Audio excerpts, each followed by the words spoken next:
Good morning and good afternoon. Welcome to another episode of Before Coffee. It is the Friday news dump. Congratulations, everyone. You've made it to the end of the week and time for the weekend. So let's go ahead and look at our stories on Before Coffee, the father and daughter comprehensive news of Planet Earth podcast, where we look at our news stories 10 to 15 minutes before we start. And we haven't had any caffeine. Doesn't mean you can't have any though on this final Friday. Let's read those headlines. Today on Before Coffee. Not just for summer, brat is Collins Dictionary's word of the year. And reforms signal end to hundreds of long abolished indefinite prison sentences in the UK. And in the Far East, we have North Korea launching missiles, and we have a typhoon off the coast of Taiwan. German law easing legal gender change comes into force. And we remember the life of actress Terri Gar. In culture news, Movember turns 21. How a viral mustache trend got old enough to drink. It's National Calzone Day, so get yourself that spicy treat for November 1st, 2024 on Before Coffee.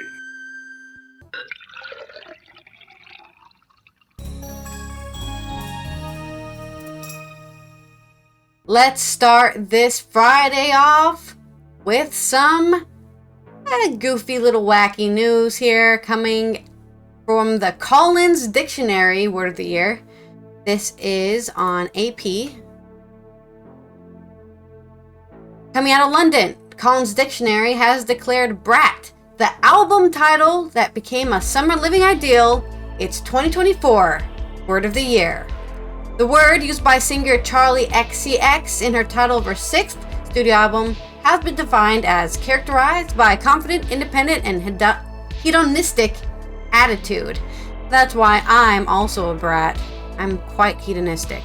Collins lexicographers said on Friday, today, the 1st of November, that in the phrase brat summer, it became one of the most talked about words of 2024. More than a hugely successful album, Brat is a cultural phenomenon that has resonated with people globally, and Brat Summer established itself as an aesthetic and way of life, the dictionary said. Wow, a talking dictionary, amazing. I'm just kidding. The people at the dictionary, the people who write the dictionary. Collins experts monitor the 20 billion word database to create the annual list of new and notable words that reflect the ever-evolving English language. Other new and notable words for 2024 include era, in the sense of a period of one's life or career that is of a distinctive character. It's inspired by Taylor Swift's world-conquering Eras tour. Other notable neologisms among the dictionary's Word of the Year finalists include the growing movement against mass tourism or anti-tourism, delulu, I love that one, meaning utterly mistaken on unrealistic one ideas or expectation. So if you have delusions, you are delulu. Okay, that's how I use that word. So thinking that you can date your favorite streamer, pretty delulu. Thinking that YouTuber that you comment on all their videos really, is gonna meet you one day and, I don't know, marry you, pretty delulu. Your favorite K-pop idol gonna marry you in the back alley of Korea, pretty delulu.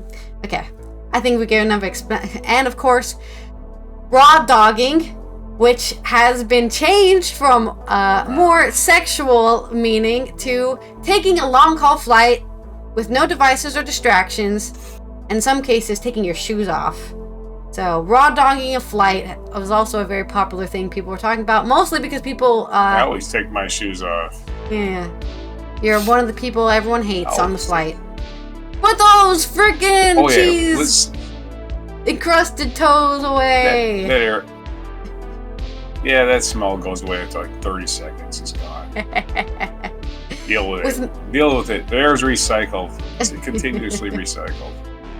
With many of this year's notable words being popularized by Generation Z and Alpha, we can confidently say this is the most brat word of the year list ever, said the Collins managing director Alex Beecroft. Collins' 2023 word of the year was AI, surprise, short for artificial intelligence. Not that we need to tell you that. If you're alive right now, you've been hearing about AI as well.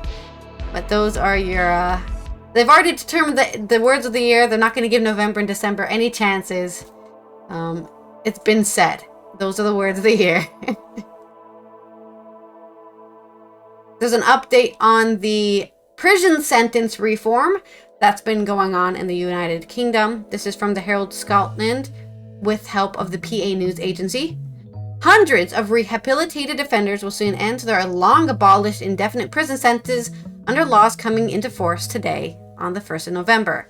So these are prison sentences like, for example, possession of marijuana.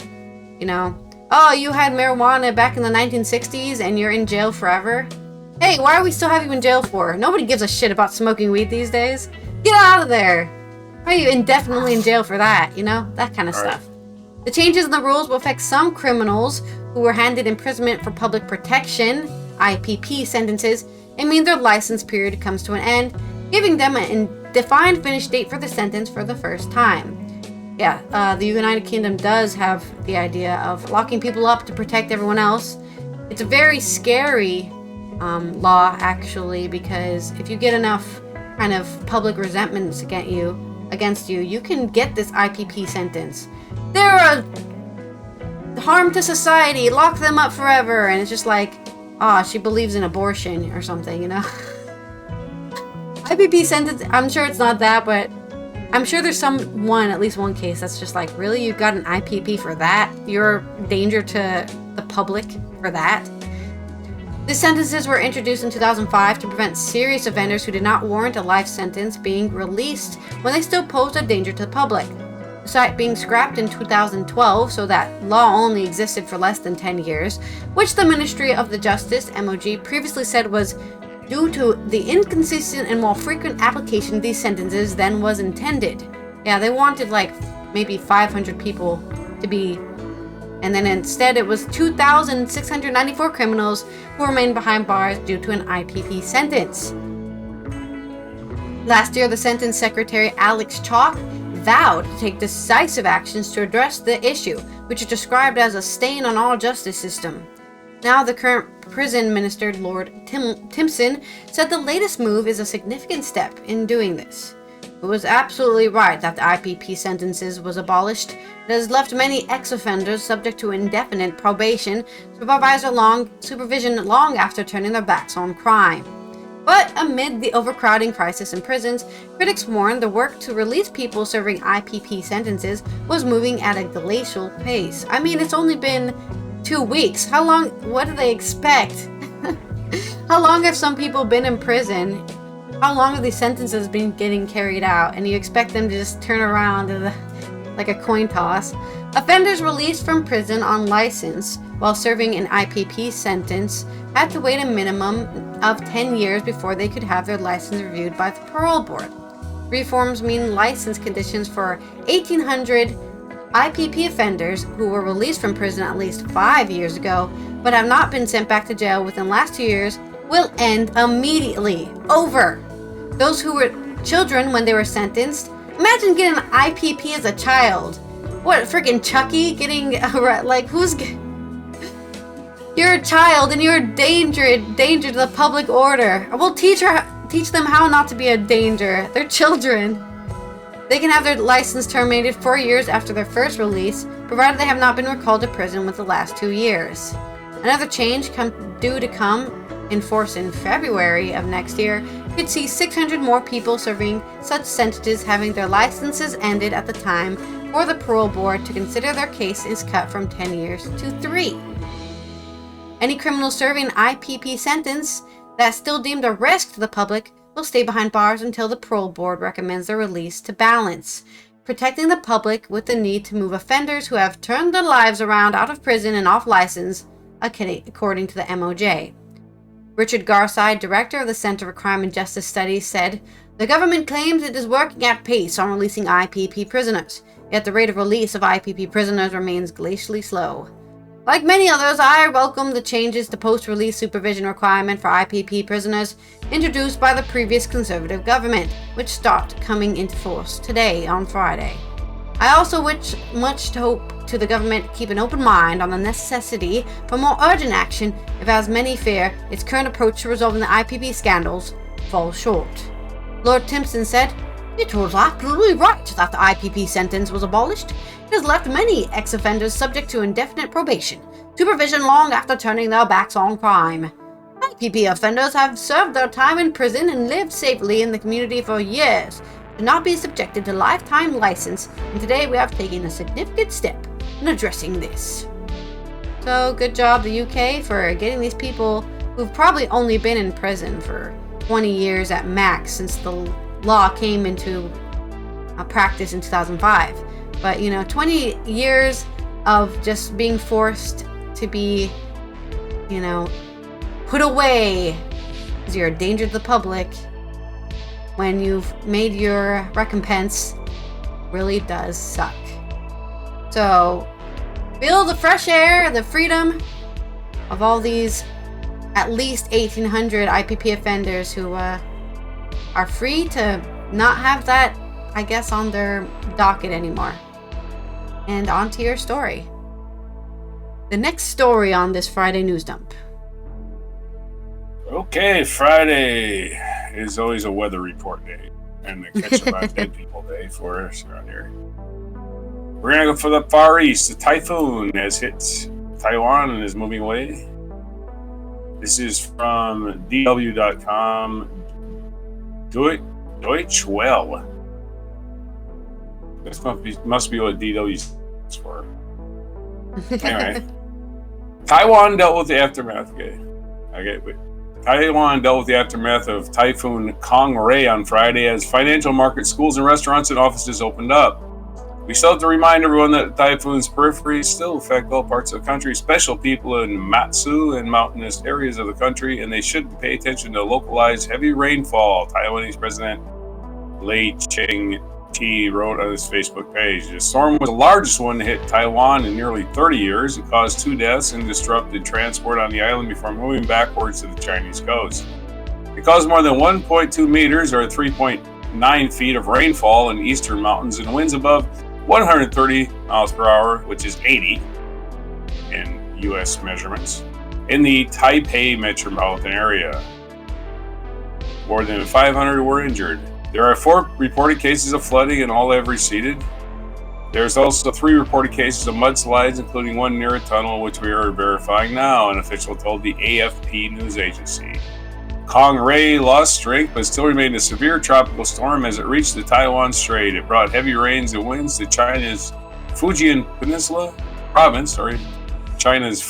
province, but is not expected to make landfall there. It will likely move into the open sea towards Japan later on Friday. The typhoon was so strong yesterday, the trees over there at the elementary school were uprooted. The big banyan tree was uprooted, restaurant owner Pan Lee Chu told AFP. The fast-moving typhoon may landfall on a sparsely populated East Coast on Thursday at 1:40 p.m. Taiwan Central Weather Administration said it moved from central Taiwan and the Taiwan Strait before traveling north. 1 person was killed by a falling tree and others killed by being hit by an electrical pole, Taiwanese authorities said. More than 500 injuries reported. About 11,500 people were evacuated due to the risk of landslides. In other Far East news, we have North Korea the other day launching their most far-reaching missile yet. Yes, this is from space.com. Elizabeth Howell. North Korea launches intercontinental missile to space, reaches record altitude. So that little man who thinks he's big is out there throwing things into space. The ICBM launched on October 30th, just days before the U.S. federal election on November 5th. It was likely not coincidental, according to Associated Press. The governments of the U.S. and Japan both confirmed the launch, which flew for 86 minutes and soared to a record 4,350 miles or 7,000 kilometers, which is roughly 1,000 miles above their previous mark. North Korea, which calls itself the Democratic People's Republic of Korea, Democratic, right? That's funny. Democratic has offered increasing support. International condemned Russian invasion of Ukraine. This action has caused concern with the United States and its allies. For example, American, Japanese, and South Korean troops have conducted several military exercises in recent months in the Pacific Ocean, the Post added, which the North Korean government sees as antagonistic action. Japan and South Korea, officially called the Republic of Korea, are both allies of the United States as well as signatories in American-led Artemis Accords that in part aim to establish peaceful norms for space exploration. Recently, both the United States and the North Atlantic Treaty Organization, NATO, which includes Americans as core partners and engagement with Japan and South Korea, said North Korea's decision to send roughly 10,000 troops to Russia is a very serious issue that could have ripple effects in the Pacific areas as well as Europe, the Post report stated. The type of ICBM used in this at this time has not been confirmed in media reports. Korea's last such launch in December 23 was a Hwasong 18 missile that has been used at least 3 times in test fires, Al Jazeera said. North Korea, a reclusive communist state, has pursued an isolationist policy for about 80 years. Its citizens are said to lack basic services, according to Britannica. The country is pursuing closer ties with Russia in recent years. So there's your breaking space news. Literally breaking the stratosphere there, I guess. Saber rattling. Sending stuff in missiles into space. Where they come crashing down, we don't know. But there they go. Guess we'll find out when we see explosions. Hopefully nobody gets hurt. I guess. Hopefully we never find out. News I don't want to hear. Yeah.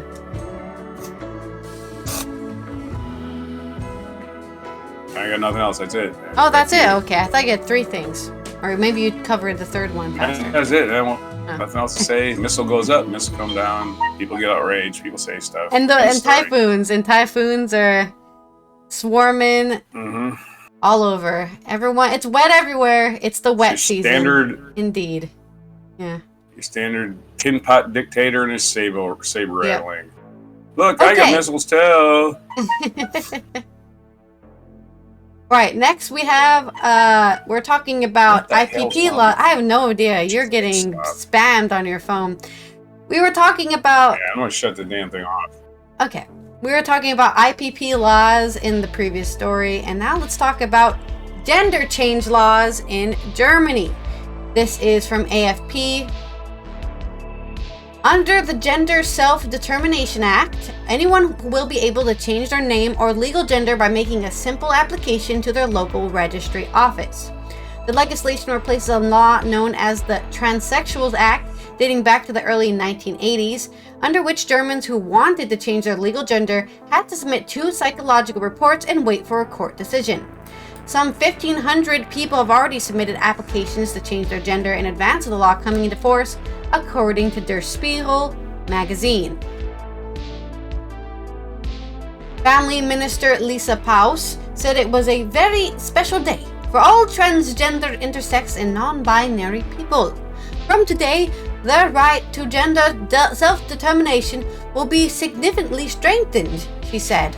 Under the new law, people who want to change their legal gender can make an application without having to give reason or provide any medical information.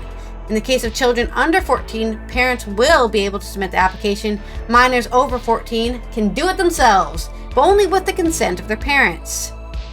Children of their parents must first submit a declaration that they have sought advice from a psychologist or youth welfare service. The law also includes penalties for anyone who outs a transgender person without their permission. It will take 3 months for a gender... Oh yeah, I think they mean in like a... Not in a way where I'm like, oh, that person used to be a man, but more in like a use it against them as some sort of blackmail, right? Or you try to...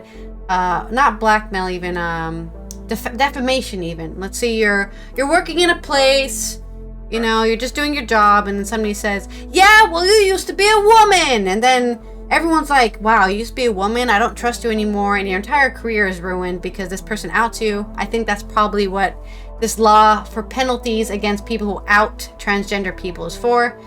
Like, if you didn't ask, Don't tell people if you don't ask, or if they didn't ask. It will take 3 months for a gender switch to take effect, and no further changes will be allowed for a year. So once you've decided that what pronouns or what gender you are, that is it for at least a year.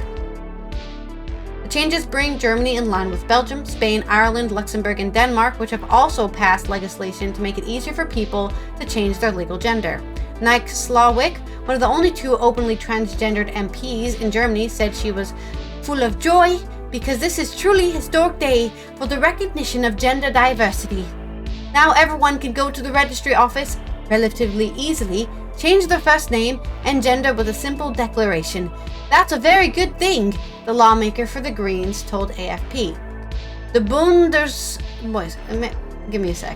Bundesverband Trans BVT Advocacy Group also welcomed the law, calling it a significant and fundamental step towards recognizing trans and non-binary people as natural and equal part of society. Many organizations and individuals have worked towards this moment for years, it said. There is, of course, backlash because people hate change and anything that they don't understand. And plans have led the opposition politicians, especially from the far right and the conservative Christian Democratic Alliance, for CDU and CSU Alliance. CSU lawmaker Dorothy Baer this week accused the government, a coalition between the center-left SPD and the Greens and the liberal FDP, an outrageous ideological project that had completely overshot the mark. What are politics if they're not ideological? Imagine just like, I'm a politician, but I have no ideals. I just sit here and tell people what to do randomly with no reason. You're making it ideological. You sure hell I am. That's what parties do. That's what politics do. Thanks for stating the obvious, Dorothy. Some women's rights organizations have the fear that the predatory man could abuse the new rules to gain access to spaces reserved for women and girls. Well, I mean, it's not like women are safe either. It's a mute argument. We're not going to give it the air. It doesn't deserve any air. Reem Al-Salam, the UN Special Rapporteur on Violence Against Women and Girls, said in a statement that the law undermines the safety, privacy, and other human rights of women and girls, especially those affected by male violence. Well, it doesn't, because trans women are women, so it's just more women here, aren't it? Isn't it? Slawik acknowledged that this widespread fear, but said it was not justified. The law retains the rights for establishments such as saunas and swimming pools to decide on their own entry policies, something that has been criticized by the trans community. The thing is, here's the thing about Germany, in case you don't know this. People swim in the nude. There. It's completely normal. And they also go to the saunas nude. That's also very normal. And the idea is, when you are at these swimming pools and saunas, you don't look down. You look at people's faces, and you don't look at their genitals, and you don't care. But for some reason, when it comes to trans people, suddenly we care. Oh shit! I thought you were a woman, but you've got a penis. Oh god! It's like, why are you looking down there, dude? That's not part of German culture. German culture is looking at their eyes. Always at the eyes. That is the societal rule for going to swimming pools naked. But suddenly everyone wants to look down. Stop acting like you care. You never cared to begin with. Yeah, don't stop acting like weird behavior to begin with. Yeah. But going public nude is weird behavior to begin with. It's not public. It's in closed swimming pools. It's not like they're walking around. Yeah, I mean, I don't. It's people that don't know you. Okay. It's people that don't know you. That's what I'm saying. I have to disagree with you as a nudist. Weird behavior. I like being naked, and I don't think people should think it's weird. I didn't want to shower. I didn't even want to shower in the boys' shower room. Because why? Well, that's because you have Puritan American ideals. That's the difference between you and Germany. Because it's a different culture. I had choices to make, and I chose not to. Right? If you had two choices to make: shower with people or not shower with people. Hey, these people aren't being forced to be naked at the swimming pool. I'm just saying that there are people who are naked at the swimming pool, and suddenly we care, and that's I don't see why. That's their thing. Who cares? That's all I'm saying.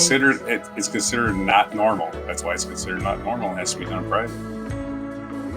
I think in Germany it's very normal to be naked at the swimming pool. Because it's not a thing. You have to remember, this is a different culture. It's not American, right? So it is normal to be naked at the swimming pool. It's a normal. I don't think it has anything to do with me being an American. It's just me. Yes, it does. It's a different culture. You I don't can't blame it tell. on America. It's You me. can't tell Germans Yeah, it's just the me. thing you do is weird when it's normal for them to Sure I do. Okay, well you can, but it's Sure it is. incredibly It's weird. closed-minded, It's I fucking weird. suppose. If it was weird, they'd be doing it all the time. If it was, I don't think if it it's was weird. normal, they'd be doing it out in the Oh. open, wouldn't they? I don't They'd think be it's doing it weird out at in the all open. to go to the swimming pool and be naked. It's called shame. Yeah. Why aren't people getting on the train in the nude then if it's perfectly normal? Well, There you go. okay, Check we're and just mate. gonna make really weird strawman arguments. Anyways, Slavik said many It's not a countries have straw already man. It's definitely not normal implemented to walk around naked. similar laws, and she was not aware that they had led to more assaults on women. Guess we're gonna have to do like a 10-year study to find out if changing your gender on your passport causes you to suddenly start assaulting women. I don't think so.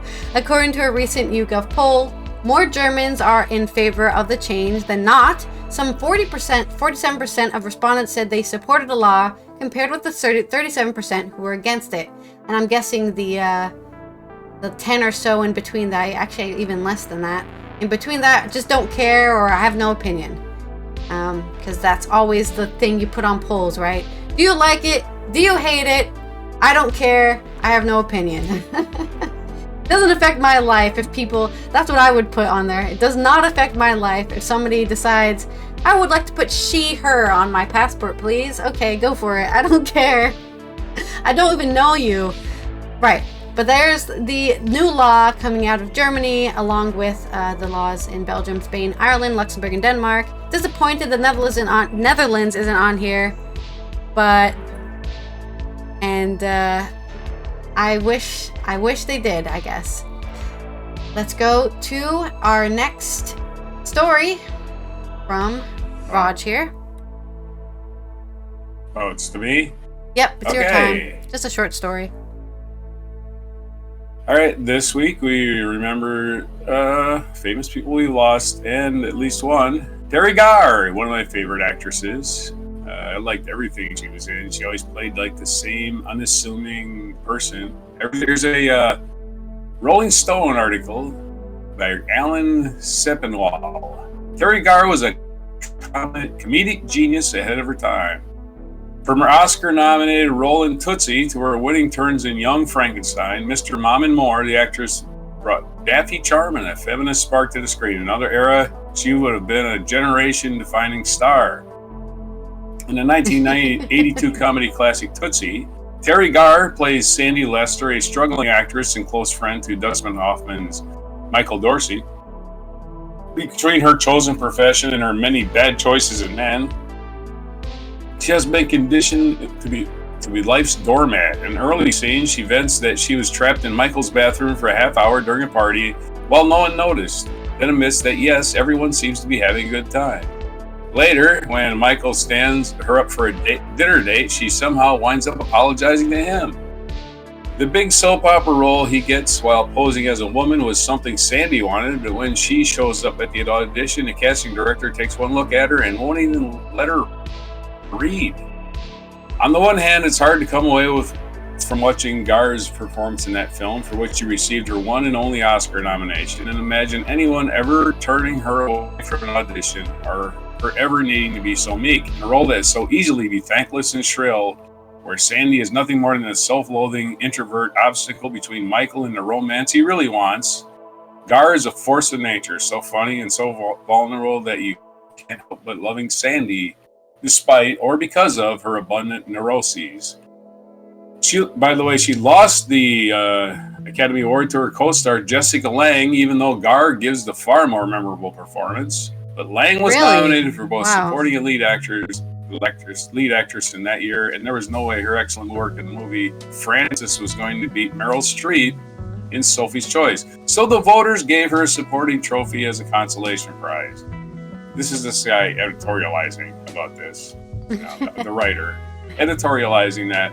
That's why Jessica Lange, because her performance in Tootsie was totally forgettable. Just like she memorized her lines and read her lines. That's what she did in Tootsie. Terri Gar was far more of a memorable character. Anyway, back to the story. On the other hand, while Gar, who who died this week at the age of 79 after a long battle with multiple sclerosis, had a far more successful career than Sandy. It never worked out quite that way. It should have given her prodigious talent. She had a legitimate run as a movie leading lady in the early to mid 80s, but her big hits tended to be projects where someone else was the star. Mr. Mom, for example, was the title would suggest was more about Gar's on-screen husband, Michael Keaton, struggling as a stay-at-home dad, a novelty in 1983, that it was not about her character's bumpy return to the workplace. The films built around Gar, meanwhile, such as Francis Ford Coppola's music from One from the Heart, tended to come and go without much notice from audiences. She was a one-of-kind talent, but in a way that was almost too specific for her own good. When no one else is doing quite what you do, fizzled, neurotic, and sexy, but also oddly innocent, it means no one else will be into those kinds of parts, but also means that those kinds of parts are going to be a lot harder to come by. There was something both timeless and unstuck in time about Gar. She did a lot of episodic TV guest work in the 60s, never quite breaking through. The closest she came was a failed attempt at Star Trek spinoff, where she would have played a daffy secretary to time traveler Gary Seven. And later she was cast as characters who seemed like fugitives from that decade. In Martin Scorsese's cult classic After Hours, for instance, she plays Julie, a fragile waitress with a beehive haircut who dances to the Monkees' Last Train's Clarksville. Not long after, she appeared in a retro video for the Zombies hit She's Not There, again feeling much of the period when the song had come out 22 years earlier. Her big breakout came in the year of all-time great movie years, 1974, when she gave a pair of wildly different supporting performances. The more famous one is in Mel Brooks' Young Frankenstein, where she plays Inga, lab assistant to Gene Wilder's Frederick Frankenstein. In her portrayal, Inga is either completely oblivious to how her appearance and hyper-sexualized demeanor affect the men around her, or a master at pretending like she is.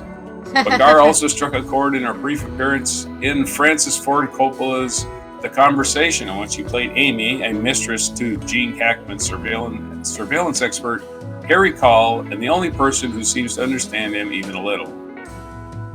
One performance is marvelously cartoonish, the other completely buttoned down. Both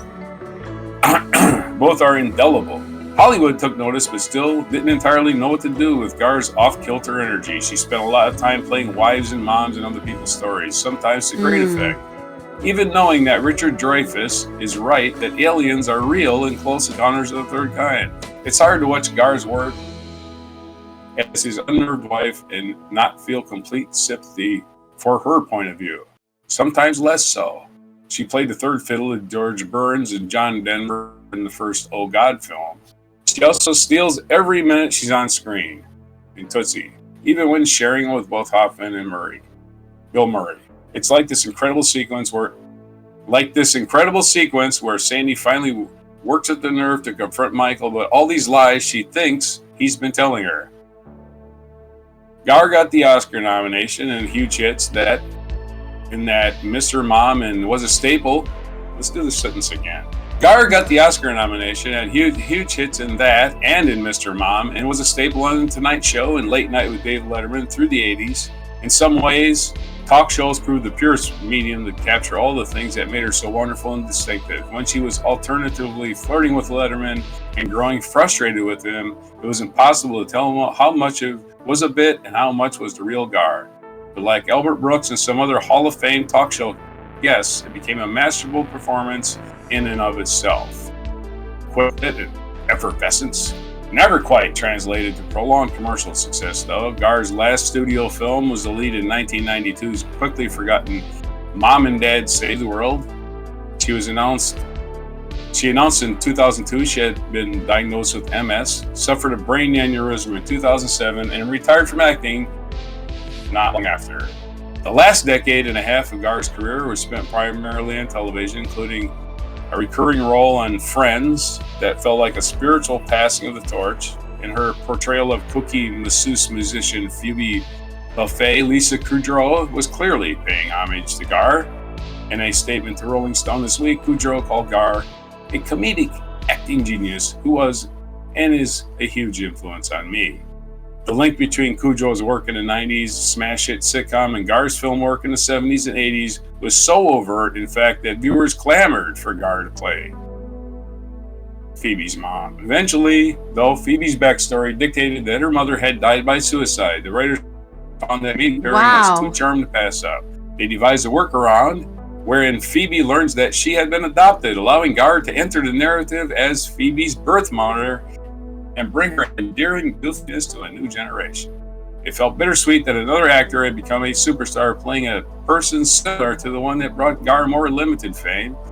It was also something of validation. Gar's ephemeral qualities did translate both to another actor and to tens of millions of fans who loved Phoebe, who could see through the line and they could see the through line from Gar to Kudrow in their episodes together. Gar was her own thing for a very long time, and it was very delightful. Her legacy is the imprint she left on generations of comedy. So a long tribute to Terri Gar.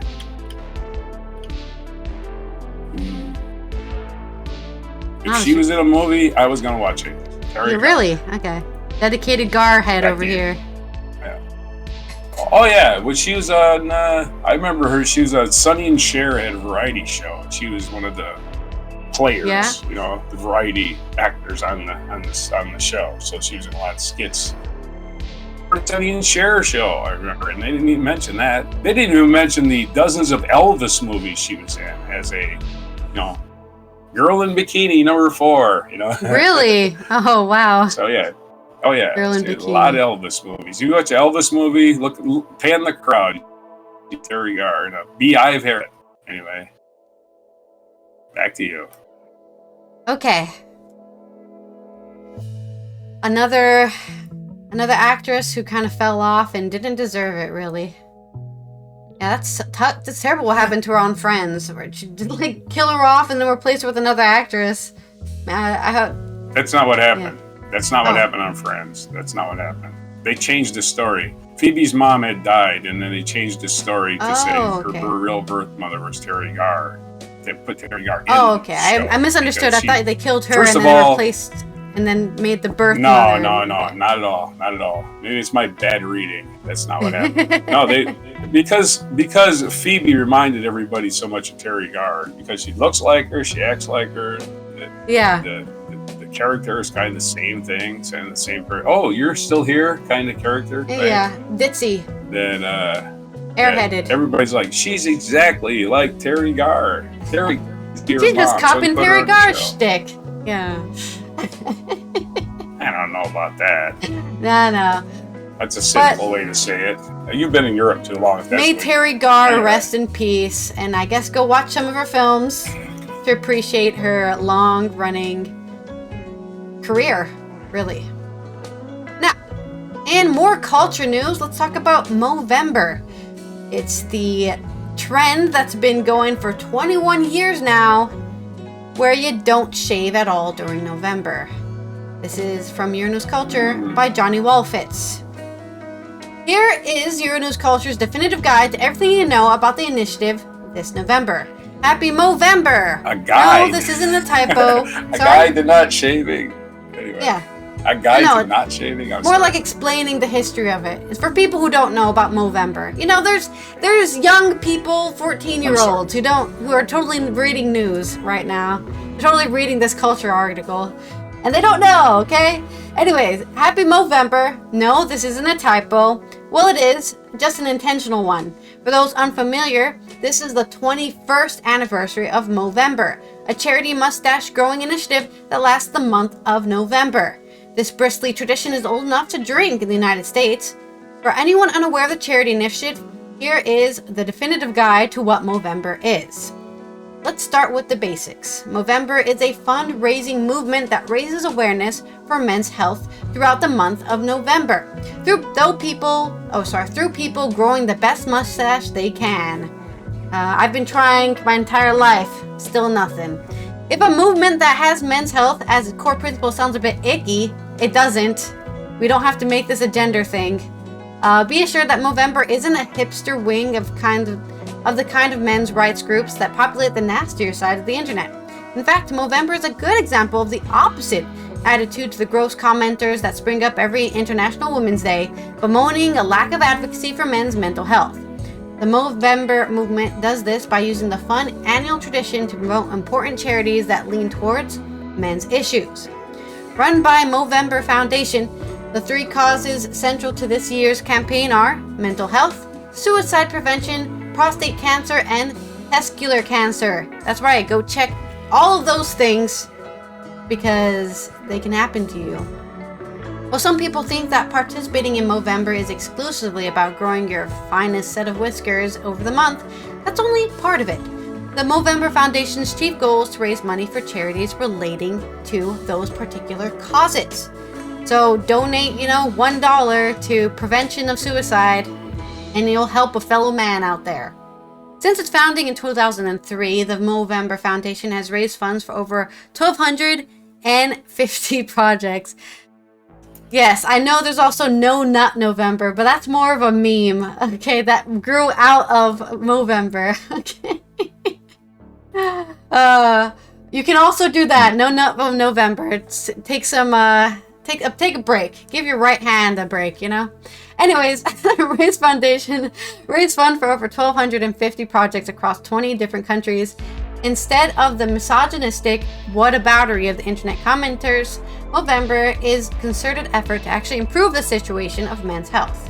Men on average die 4 to 5 years earlier than women, which we covered, I think, last week, right? On our oldest people in the world, our oldest, how old everyone in the world is, and a lot of men had like 20 years difference between how old women were living on average and men were living on average. And it's definitely due to stuff like mental health, which a lot of men are told to suck it up and get over it instead of actually talking out their problems, trying to figure out why they're, can't share their emotions or they're depressed or all these other problems that everyone goes through, but men for some reason are allowed to go through.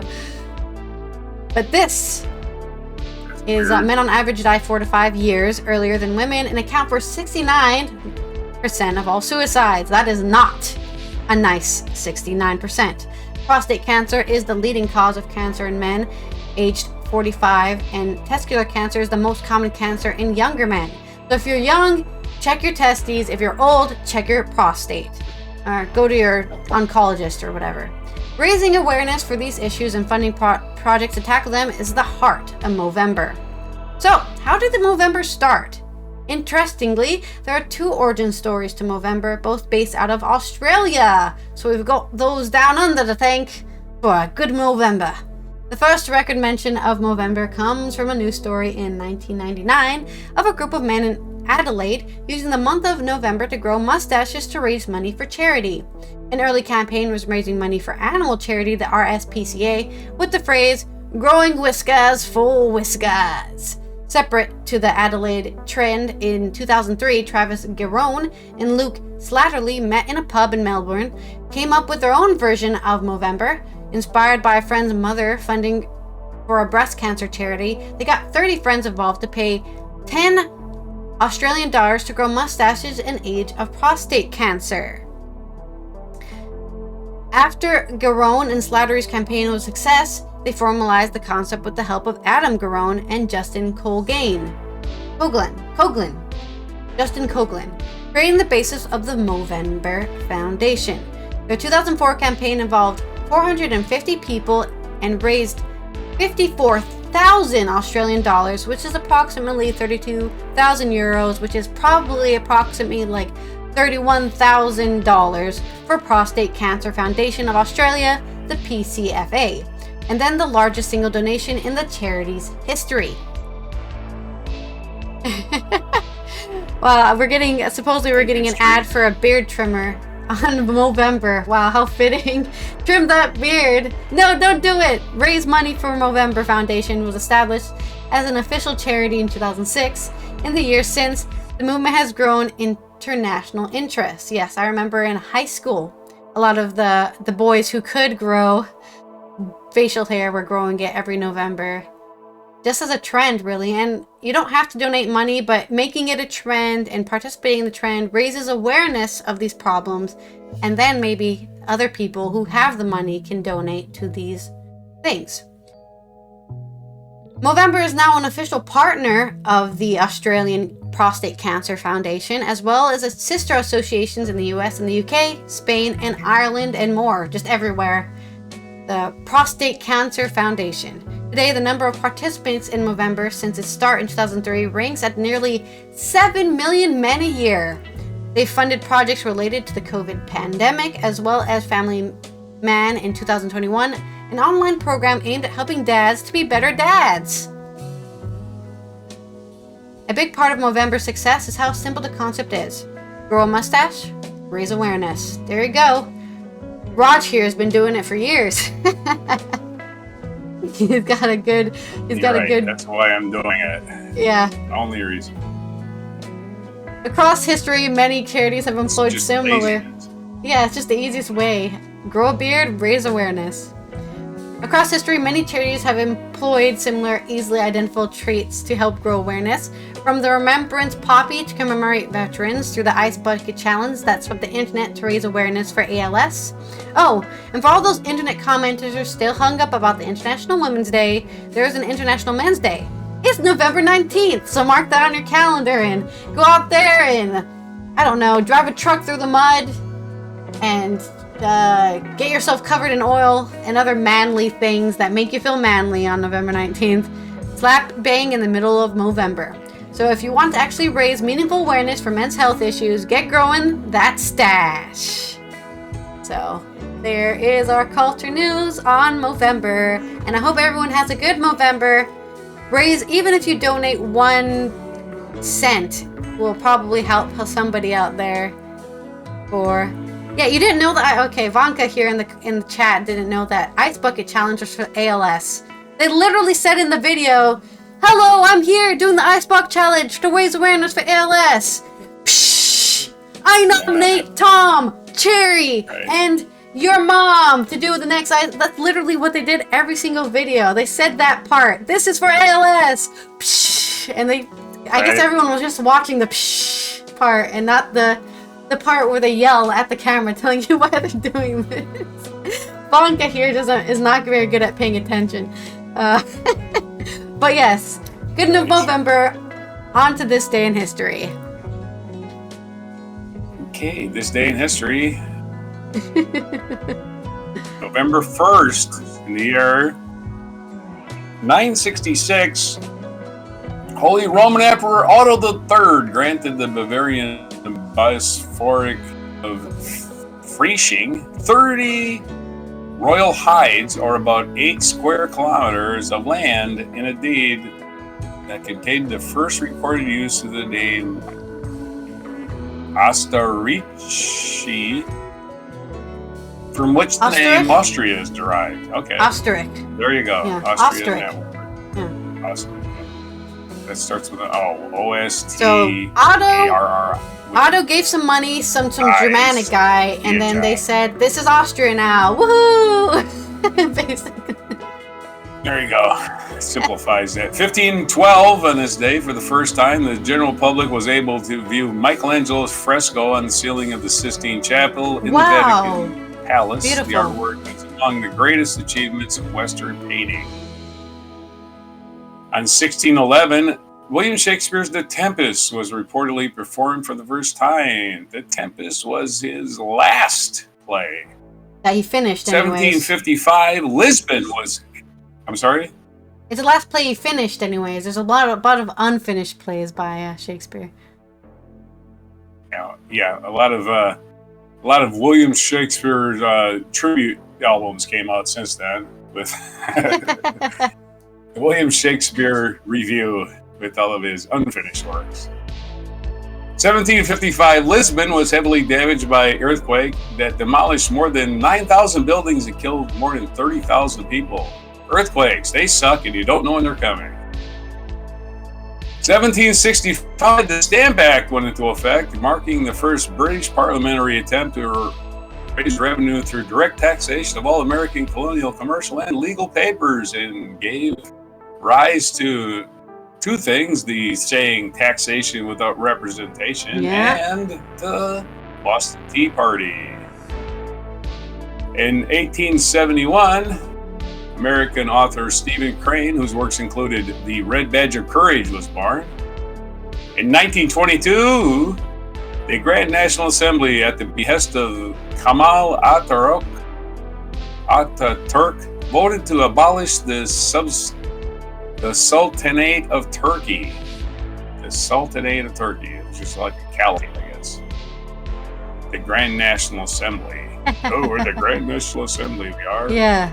Sounds all proper and big.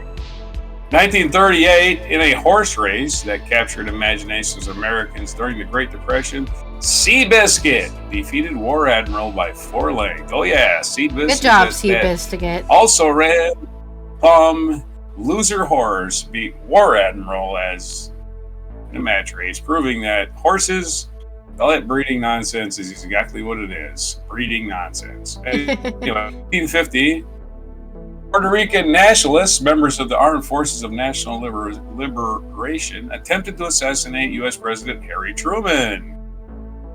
In 1967, on this day, the film classic Cool Hand Luke, featuring Paul Newman, opened in American theaters, and it became especially known for Paul Newman's performance in one of his iconic anti-hero roles, and eating a lot of chicken. Oh, no, not really? Chicken, a lot of eggs. The scene with all the eggs eating. The egg eating scene will make you puke. It will. Just keep cramming eggs in your mouth till you can't fit anymore. Yeah, it's terrible. The egg eating scene is the worst. Of course, Cool Hand Luke famous for the line, "What we've got here is failure to communicate. Some men you just can't reach. So, you get what we had here last week, which is the way he wants it. Well, he gets it." It's also the beginning of a song. I like it more than you. Yeah, like Guns N' Roses. That's how I memorized it. Yeah. The Civil War song by Guns N' Roses. In 1991, Antigua and Barbuda achieved independence from the United Kingdom, where Very Bird serving as the first prime minister. I'd love to have that job.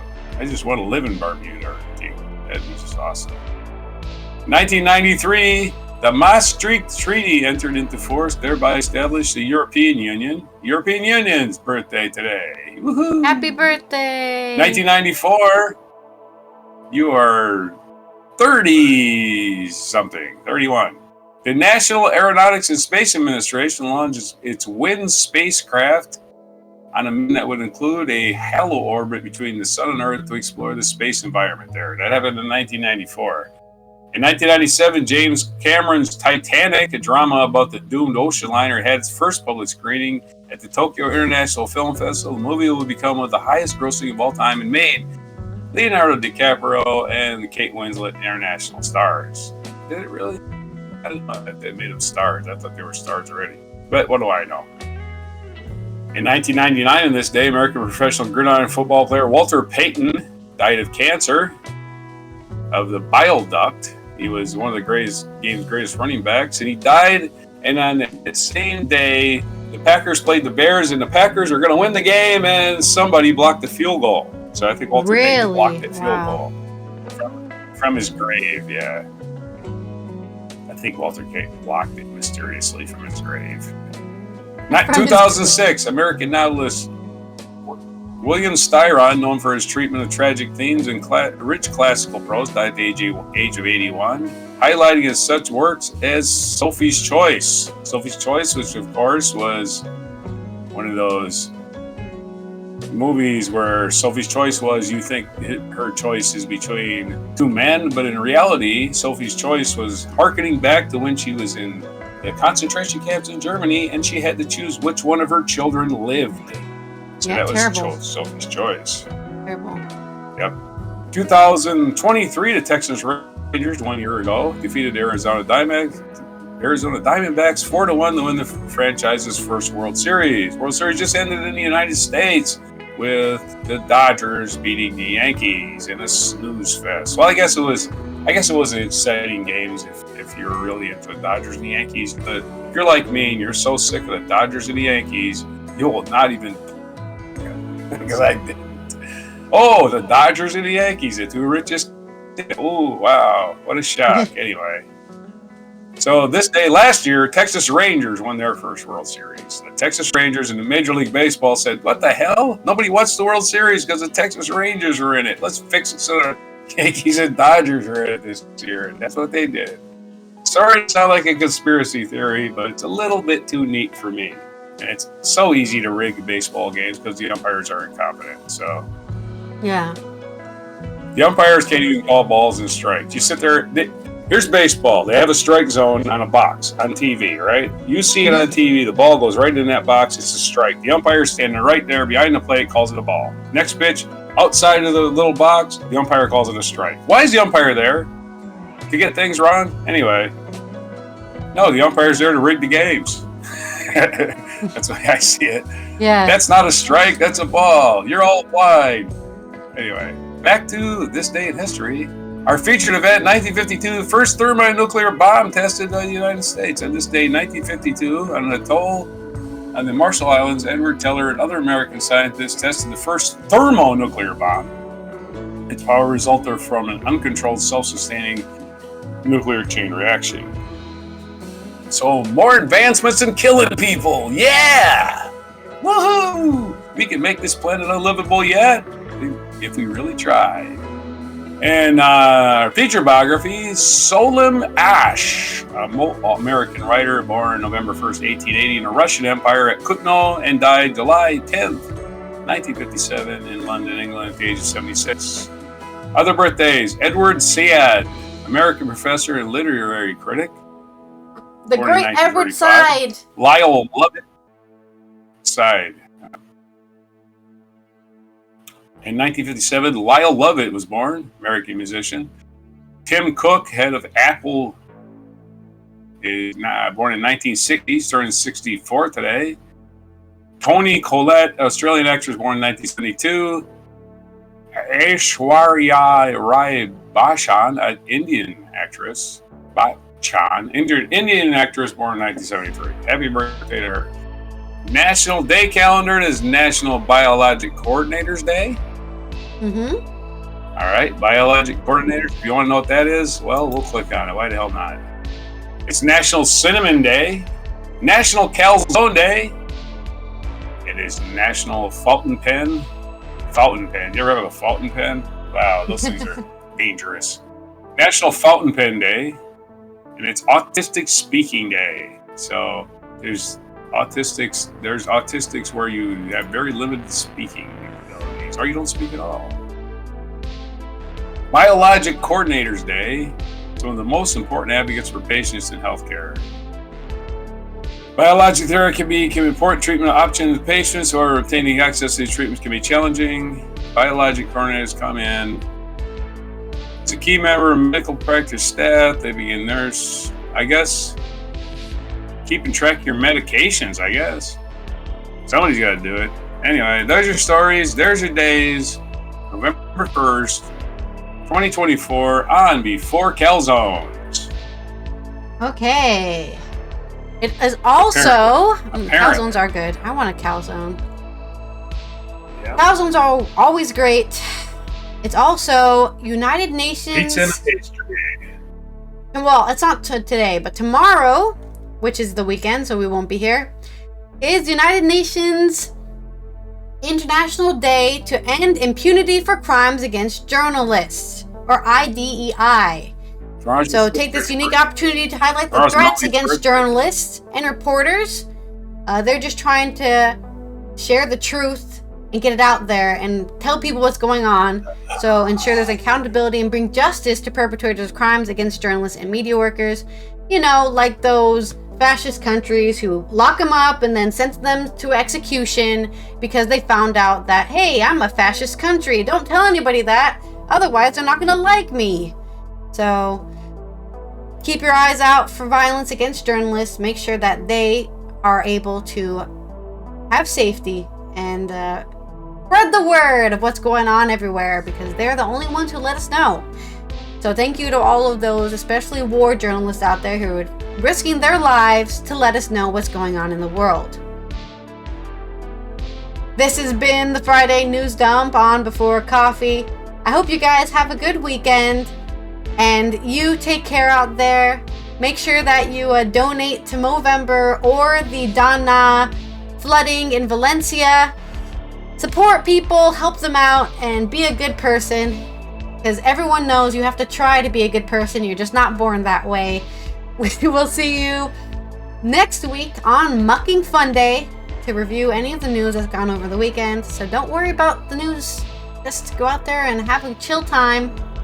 Let's go to our, 15-year update on the Actually Kid mic drop moment. 10 years ago, this scared me half to death.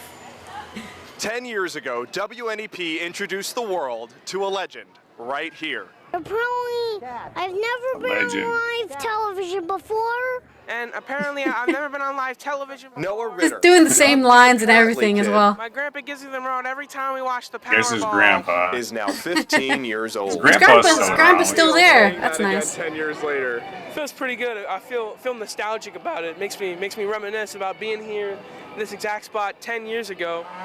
Crazy, man. A decade later, Noah is still coming with his grandpa Jack to the same Wayne County fair that made him famous. And again, I wouldn't trade my buddy for the world. Aww. Jack was deeply involved with Noah's upbringing. His buddy. Oh, wow, they went to his house and everything. Every step of his wild journey. Everybody say hello to Grandpa Jack.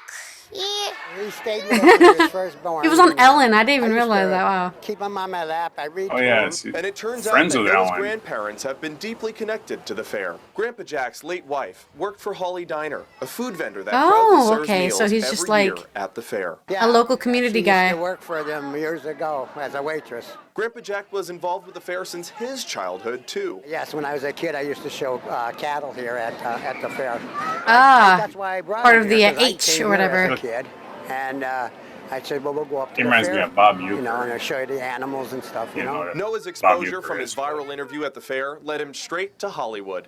He became close friends with Ellen DeGeneres, appearing often as a guest on her show. A lot of times we were in the dressing room at Ellen's. A lot of the stars like Jennifer Garner and stuff like that, they'd come to our dressing room just to meet Noah. Noah and his grandpa met many other Hollywood stars and important figures. Oh, wow, he's been on everywhere. Sofia Vergara, Jim You went Carrey, Bill Clinton. Bryce Dallas Howard, a lot of people. Ariana Grande.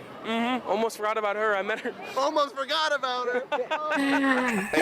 Almost forgot about Ariana Grande. ABC's reality TV show, The Toy Box, similar to Shark Tank, where child judges tested and voted on new toy inventions presented in front of them. He had to go to school out there for 4 hours. Oh, I recognize that guy, And he worked that 8 actor. hours a day shooting the show, you know. Shark Tank. Yeah, he had a...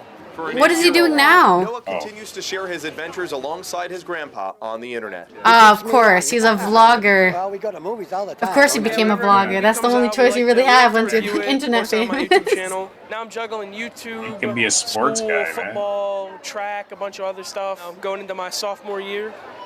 Get ready Yeah. to drive. Noah Good may luck. be growing old enough Sophomore to get his year is driver's one of the license, hardest. but he will Apparently. never outgrow the Wayne County Fair that seems to course through the veins of his family. Coming here, enjoying the rides, enjoying the food. Well, I seeing mean, the it's not like he animals and dated stuff like Ariana that. Grande, so of course he's gonna See, I forget think her. I'll It's come not like here she comes to every his year. house I'm every gonna have it. weekend. I'll keep the streak going. She's Jeremy just a Lawrence famous He wasn't person. starstruck. 16. Yeah. Apparently, back in Wayne County.